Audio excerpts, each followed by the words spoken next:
Second है हमारा due to depth. Suppose ये अर्थ की रेडियस आर ई, अगर हम इसमें डी डेप्थ नीचे एक पी पॉइंट लेते हैं, यानी ये डेप्थ हमारी कितनी हो गई डी। इस पॉइंट के ऊपर एक्सेलेरेशन ड्यू टू ग्रेविटी कितना होगा? तो याद करो जब हमने नॉन कंडक्टिंग स्फीयर की बात की थी तो उसमें हमने चार्ज डिस्ट्रीब्यूशन, चार्ज डेंसिटी मानकर इतने ही स्फीयर का चार्ज निकाला था, क्योंकि इतना स्फीयर रिस्पॉन्सिबल होता है इस पी पॉइंट के लिए।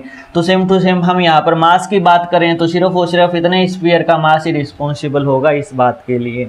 इसका कंप्लीट मास m मान लिया हमने, तो इस छोटे स्फीयर का मास मान लेंगे m डैश होगा। तो सबसे पहले तो हम यह m डैश ही निकाल लेते हैं कि m डैश कितना होगा। तो डेंसिटी कितनी होगी इसकी? Density is equal to mass divided by volume 4/3 pi R E cube. तो m डैश की वैल्यू कितनी आएगी कि m डैश जो हमने छोटा स्फीयर माना है उसका मास कितना होगा? उसका मास होता है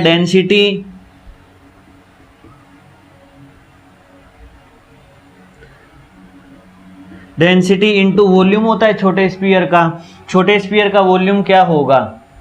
हम डी डेप्थ नीचे आ चुके हैं, तो ये जो रेडियस होगी इस छोटे स्फीयर की रेडियस तो हमारी R E D minus D होगी ना, क्योंकि कंप्लीट आर ई थी, इसमें से हमने डी घटा दिया तो are E minus D E radius का हमारा स्फीयर बन गया। तो m डिवाइडेड बाई ये तो वॉल्यूम, ये तो होगी हमारी डेंसिटी, मल्टीप्लाइड बाई उसकी वॉल्यूम यानी 4/3 pi R E minus D, इसकी क्यूब आ जाएगी। तो 4/3 पाई से 4/3 पाई कैंसिल हो गया, तो m डैश की वैल्यू आई हमारी m into are E minus D cube divided by R E cube. ये हमारा फर्स्ट रिजल्ट हो गया इस डेरिवेशन का। अब बात करें कि जी डी कितना होगा। जी डी की वैल्यू होगी जी इतने ऑब्जेक्ट का यानी इतनी अर्थ का मास कितना है हमारा m डैश डिवाइडेड बाय ये डिस्टेंस कितनी है हमारी आर ई माइनस डी का होल स्क्वायर। अब m डैश की हम वैल्यू पुट करेंगे कि g divided by R E minus D का होल स्क्वायर तो था ही कॉमन, मल्टीप्लाई कर दिया हमने m डैश को कि m are E minus D cube divided by R E cube. तो ये होल स्क्वायर था और ये क्यूब था, तो ये तो कैंसिल हो गया, ऊपर सिर्फ एक पावर बच जाएगी। जी डी की वैल्यू रह जाएगी G M divided by R E cube R E minus D. अगर हम इससे एक आर ई कॉमन लेते हैं बाहर तो ये तो G M divided by R E cube था, हम इसमें से अगर एक आर ई कॉमन लें तो अंदर क्या बचेगा 1 minus D divided by R ई बचेगा, क्योंकि यहाँ से तो आर ई आ गया तो 1 बच गया, D divided by R E आ जाएगा। अब ये क्यूब और ये सिंपल 1 पावर है तो नीचे 2 पावर बच जाएगी, तो हमारी वैल्यू बच जाएगी G M divided by R E का तो होल स्क्वायर बच गया और 1 minus D divided by R E बच गया। अब ये चीज़ क्या है? ये तो अर्थ की सरफेस के ऊपर जो एक्सेलेरेशन ड्यू टू ग्रेविटी है वही वैल्यू है। तो अगर ये इसमें वैल्यू पुट करें तो g at depth is equal to g into 1 minus D upon R E होता है। तो ये हमारा फाइनल रिजल्ट आया। तो इस रिजल्ट में एक चीज़ ये ध्यान रखना कि ये रिजल्ट इस टाइप का सिमिलर है ना, बट ये स्पेशल केस है इसका। ये स्पेशल केस क्यों है कि इसमें h की value very very less than radius होना चाहिए, तब जाकर हम ये फॉर्मूला पुट कर सकते हैं। और ये जो केस है इसमें हम क्या कर रहे हैं कि d की वैल्यू चाहे कुछ भी हो हम डायरेक्टली यही फॉर्मूला लगाएंगे। इसमें अगर एक स्पेशल नोट की बात करूं मैं अगर हम डेप्थ धीरे धीरे नीचे जाते जाते यहाँ पर चले गए अर्थ के सेंटर पे, यानी हम कहाँ चले गए, D is equal to R E, centre पे चले गए, हमारी डेप्थ रेडियस के बराबर हो गई। उस केस में जी डी की वैल्यू कितनी होगी, G into 1 minus R E divided by R E. 1 minus 1 कितना होता है, 0 होता है, तो जी डी की वैल्यू हमारी हो जाएगी 0, यानी अर्थ के सेंटर पर एक्सेलेरेशन ड्यू टू ग्रेविटी 0 होता है।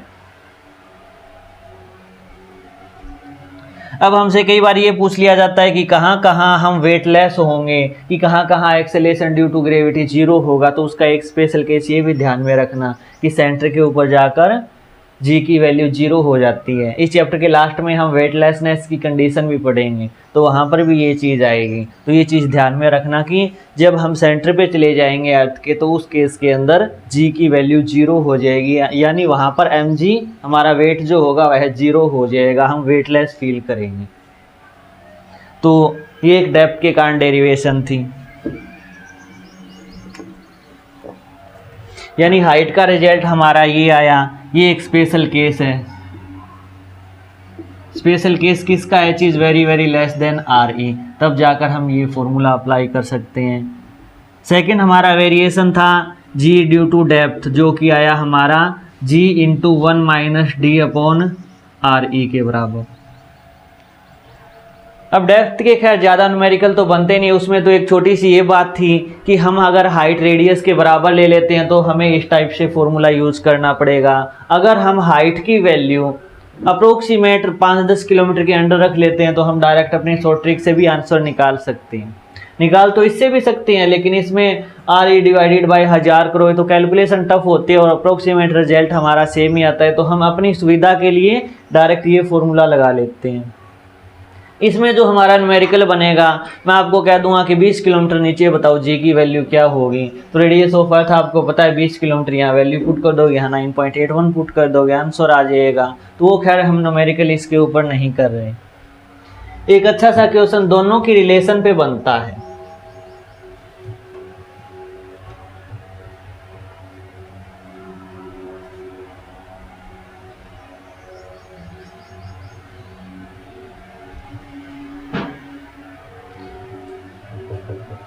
कि फाइंड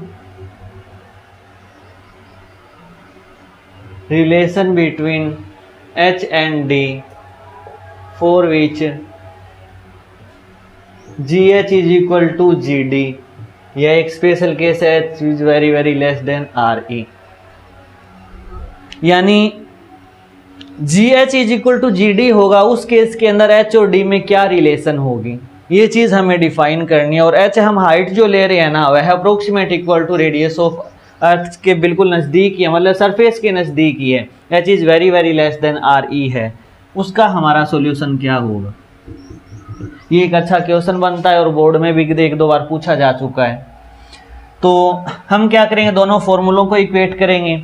डेप्थ के कारण ये जी होता है और हाइट के कारण ये जी होता है इस कंडीशन के लिए। तो दोनों को हम इक्वेट करके डी और एच के बीच रिलेशन डिफाइन करेंगे। तो जी एच हमारा कितना है, जी एच है हमारा g into 1 minus 2h divided by R E is equal to g into 1 minus D upon R E. ये दो चीज़ है ना।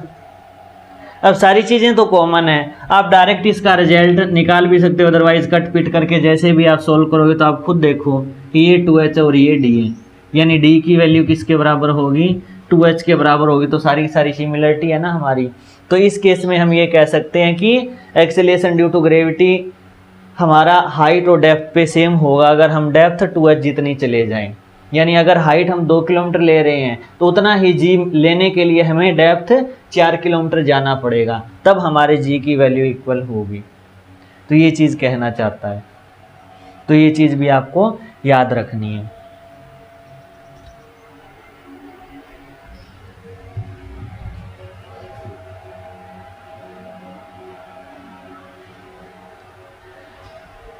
तो अब तक तो मैंने बात की थी बोर्ड अटेम्पटेशन की।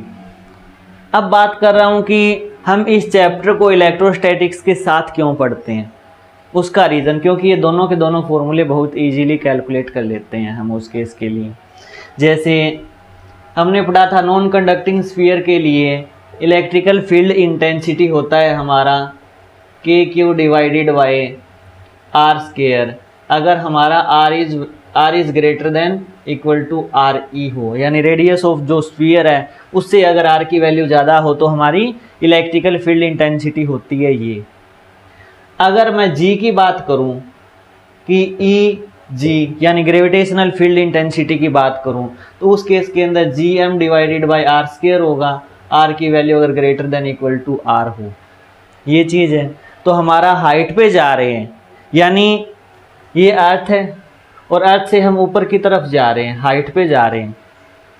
तो इस पॉइंट के ऊपर अगर हमें निकालना पड़े, फर्स्ट केस में डिफाइन करो कि GH कितना होगा, तो GH कैसे डिफाइन करेंगे? उस फॉर्मूले से डायरेक्टली कि GM आ गया और R स्क्वायर का मतलब ये तो RE है और टोटल ये डिस्टेंस R होगा ना, स्मॉल r, तो स्मॉल r का मतलब RE प्लस H का होल स्क्वायर हम डायरेक्टली लिख सकते थे। खैर ये तो फॉर्मूला वैसे भी आसान था हमारा, तो बिल्कुल ज़्यादा आपको डिफरेंस नज़र नहीं आ रहा होगा। बात करते हैं इस फॉर्मूले की, यह बिल्कुल इजीली कैलकुलेट हो जाएगा कि अगर मैं डेप्थ की बात करूं, GD की बात करूं, तो डेप्थ के अंदर हमने ये केस लिया था कि अगर R की वैल्यू लेस देन R हो तो उस केस के अंदर हमारे E की वैल्यू आती है GM R divided by R cube आती है। ये हमने पढ़ा था ना, GM divided by R cube into R आती है E की वैल्यू, EG की वैल्यू, ग्रेविटेशनल फील्ड इंटेंसिटी की वैल्यू। तो वो हम GD से रिप्रेजेंट कर रहे हैं और यह वैल्यू होगी GM। अगर हम डेप्थ में आगे, सपोज इस पॉइंट पे आ गए, हमारा P डैश पॉइंट ये हो गया D डेप्थ के ऊपर, तो हमारे R की वैल्यू कितनी हो जाएगी? RE में से D माइनस कर देंगे तो RE माइनस D बचेगा, तो हम यहाँ पर लिख देंगे RE minus D divided by RE cube है ये। तो हम घुमा फिरा के डायरेक्ट हमारे फाइनल रिजल्ट पे पहुँच गए। इसमें से अगर मैं RE कॉमन लूँगा तो RE कॉमन आएगा तो नीचे स्क्वायर बच जाएगा, वो तो सिंपल G ही हो गया, और इस साइड रह गया 1 माइनस D अपॉन RE। तो ये GD की वैल्यू हमारी दो लाइनों में ही आ गई, यानी इससे हमने RE कॉमन लेना है, हमारा GD डायरेक्ट हम इस रिजल्ट तक पहुंच जाएंगे। तो कंपटीशन के लिए तो हमें डायरेक्ट रिजल्ट से मतलब होता है, न्यूमेरिकल सॉल्व करने होते हैं, इसीलिए कंपटीशन के अंदर इलेक्ट्रो के साथ ही ग्रेविटेशन को कंप्लीट करवाया जाता है, ताकि हम फॉर्मूले बहुत ज़्यादा आसानी से याद रख सकें, बहुत ज़्यादा इजी वे से हमें ये चीज़ें याद हो जाए। तो इसीलिए हम यहाँ पर डायरेक्ट यूज़ कर लेते हैं हम अपने फॉर्मूलों का, क्योंकि ये तो हम पहले ही पढ़ के आ चुके हैं। डायरेक्ट हमें क्या करना है, R की वैल्यू ही RE माइनस D पुट करनी है, फॉर्मूला आ गया हमारा, डायरेक्ट रिजल्ट आ गया, इतनी बड़ी डेरिवेशन करने की ज़रूरत ही नहीं है हमें।